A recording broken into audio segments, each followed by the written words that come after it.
Featuring the ASDB logo, the title reads, "A Message from ASDB Superintendent Annette Reichman."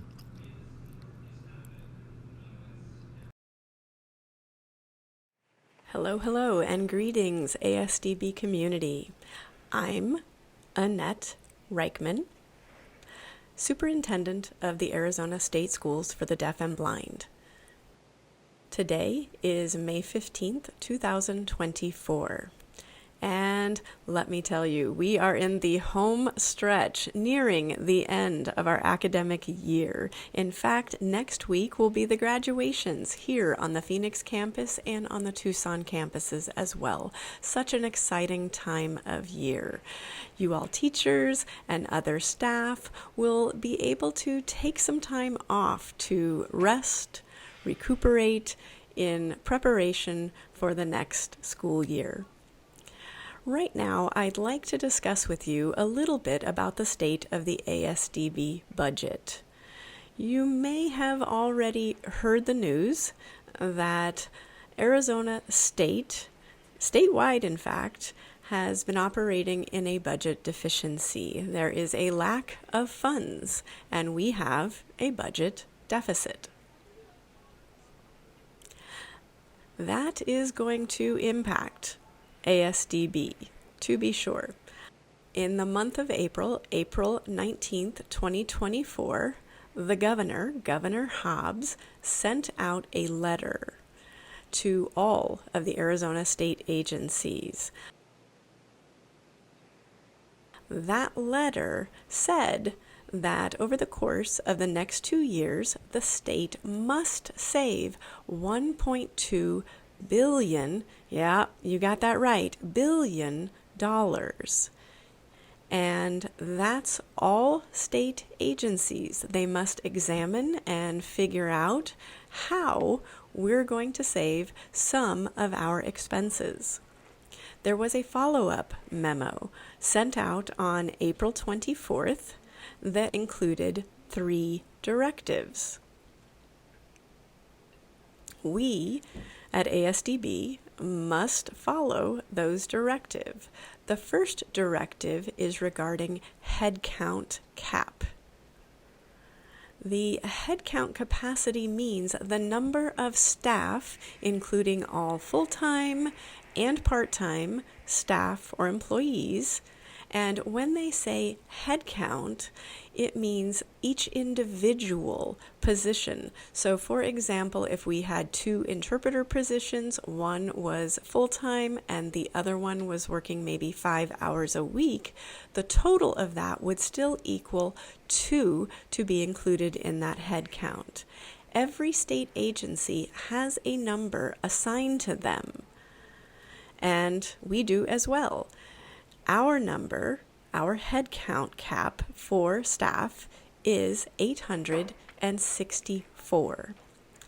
As of last week, we have 724 staff employees, 23 contractors, mostly acro nursing for that one.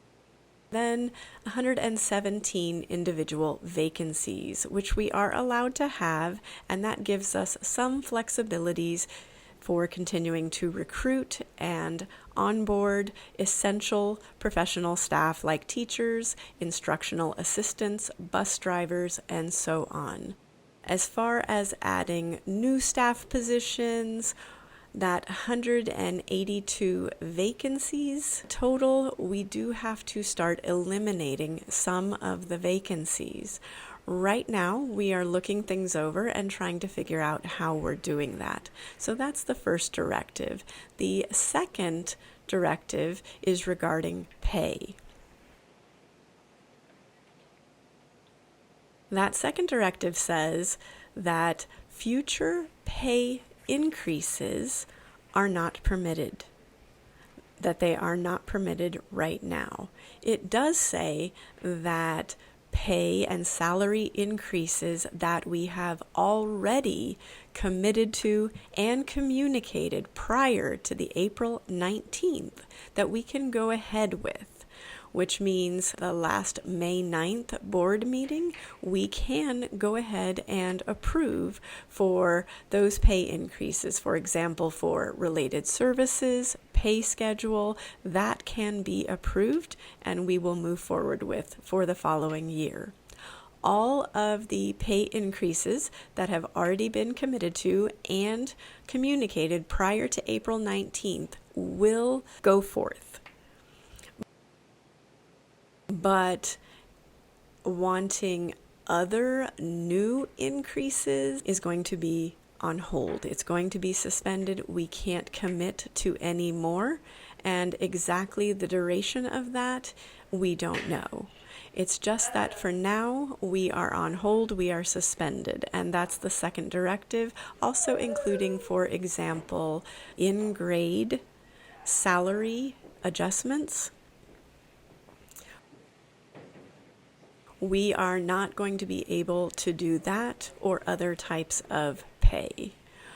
Right now, we are in contact with the Arizona Department of Administration, asking questions and trying to get clarification on exactly what we can do and can't do. As more information is forthcoming, I will be sure to let you know. The third directive is regarding budget cuts, which means that we will have to examine our current expenses and figure out how we can reduce our expenses. And as far as an exact number, that is unknown. As of late, the governor's office has not yet apprised us of an exact number that we need to do for that budget cut and reduction. So we have no information on that, and it may continue to be unknown until the end of June. If you're wondering if we're waiting, no, we are already ourselves analyzing and looking over, trying to figure out exactly where we can reduce some of our expenses. I think right now the goal is going to be for the next year to reduce by about 2%, and we'll see if that's what comes forth, but we don't have that exact information. As far as the reason I am sharing this information with you today is because I want to caution you. This is what's happening. As far as what the future impact is going to be, we don't know, we're not sure.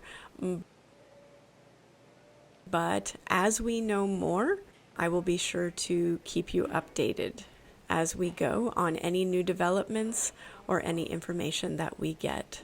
So anyway, as we wrap up the end of our year and you're ready for that time off, I encourage you to enjoy your time and come back ready for the fall. Thank you, and so long.